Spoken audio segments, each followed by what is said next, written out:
দর্শক বন্ধুরা, তোমরা কেমন আছো সবাই? আজকে শিখেছি আরো একটা নতুন ভিডিও নিয়ে। আর এই ভিডিওতে আমি আপনাদেরকে শোনাতে যাচ্ছি ভূতের গল্প।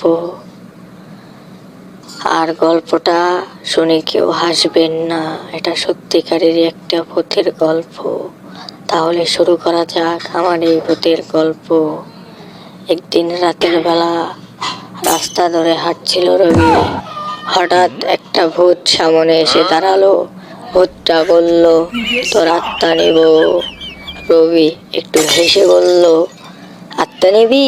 ঠিক আছে, কিন্তু আমার ডেবিট কার্ডটা ফেরত দে। গতবার তুই আমার এটিএম পিন ভুলে সব লক করে দিয়েছিলি। ভূতের মাথা চুলকে বলল, ও ভাই, এই কারণে তো আমি ব্যাংকে ঢুকতে পারি না। তুই বরং তোর আত্মাটা নিজের কাছেই রাখ। বলে ভূতটা উধাও হয়ে গেল।